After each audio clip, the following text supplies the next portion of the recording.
ইউসুফ চোখের পানি ছেড়ে দিয়ে আল্লাহর ডেকে বলে, আল্লাহ ও মাবুদ, জীবনে কোনো অপরাধ করি নাই, আমার বয়স হওয়ার পর থেকে আজ পর্যন্ত কোনো অন্যায় করি নাই।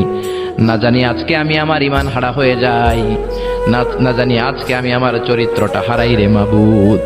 ও আল্লাহ, তোমার উপর তাওয়াক্কুল করে আমি গেলাম।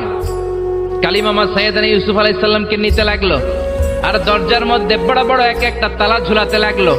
60টা তালা ঝুলানোর পরে সাইয়েদনা ইউসুফকে স্পেশাল ঘরের মধ্যে ঢুকিয়ে কালিমামা আরেক দরজা দিয়ে বের হয়ে যায়। এখন ওই স্পেশাল গোপন কক্ষের মধ্যে শুধু দুইজন মানুষ, একজন নারী আরেকজন পুরুষ। চিল্লায় বলেন, একজন আরেকজন পুরুষ। জুলাইখা আর ইউসুফ। জুলাইখা বলে, ও ইউসুফ, বাঁচার কোনো মাধ্যম নাই, যে কোনো ভাবেই হোক আজকে আমি আমার মনোরঞ্জন করেই ছাড়বো, যেমন করেই হোক তোমার প্রেম আমি হাসিল করে ছাড়বো, আমি তোমারে ভালোবাসি। সাইয়েদনা ইউসুফ বলে, আমি আল্লাহরে ভালোবাসি। কারে ভালোবাসি? সুবহানাল্লাহ কইবেন না? জুলাইখা বলে, আমি তোমারে ভালোবাসি। সাইয়েদনা ইউসুফ বলে, ও জুলাইখা, আমি আল্লাহরে ভালোবাসি।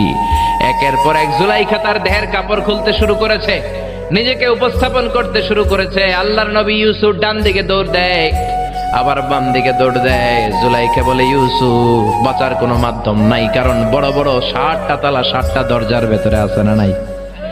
আরো জোরে বলেন, আছে রাডাই। পালানোর কোনো মাধ্যম নাই, যে কোনো ভাবেই হোক আমার হাতে তোমার ধরা দিতে হবে। সাইয়েদনা ইউসুফ চোখের পানি ছেড়ে আল্লাহর ডেকে বলে, আল্লাহ, জীবনে কোনো অপরাধ করি নাই, এই বিপদ থেকে তুমি আমারে বাঁচাও। আল্লাহ বললেন, জিব্রাইল, যাও যাও, তাড়াতাড়ি তুমি ইউসুফের কাছে যাও, আমার নবী ইউসুফরে বাঁচাও। আমার নবী ইউসুফের কানের সামনে যে বলো, ইলা নাহিয়াতিল বাব, দরজার দিকে দৌড়াও। কোন দিকে? আরো জোরে বলেন, কোন দিকে?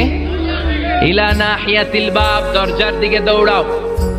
সাইয়েদনা জিব্রাইল বলে, আমি পৃথিবীতে আমার পুরো জীবনে মাত্র কয়েকটা সময়ে খুব দ্রুত বাতাসের বেগে নেমে এসেছিলাম।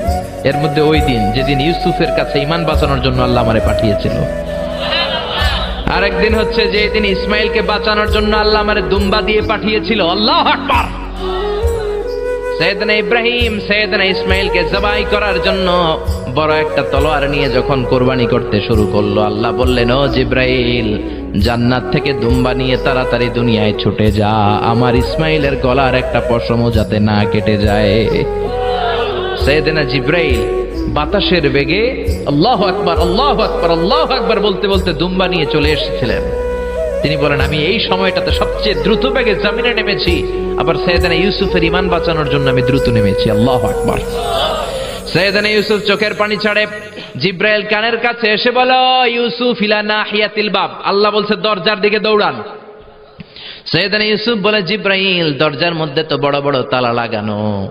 জিব্রাইল বলে, ও ইউসুফ, আমি জানি না, আল্লাহ শুধু এই মেসেজটা দিয়েই আমারে পাঠিয়েছে, দরজার দিকে দৌড়াও। সাইয়েদনা ইউসুফ আল্লাহর উপর তাওয়াক্কুল করে দরজার দিকে দৌড়ালেন। জুলাইখা মনে মনে হাসে। জুলাইখা বলে, দরজায় তালা আছে না নাই? ও মিয়া, ওই তালা খুলে দেওয়ার সাধ্য আমার আল্লাহর আছে না নাই? সাইয়েদনা ইউসুফ যখন প্রথম দরজার কাছে যায়, কি আজীব তামাশা, প্রথম দরজার কাছে যাওয়ার সাথে সাথেই মুহূর্তের মধ্যে টাস টাস করে প্রথম দরজার তালা খুলে যায়।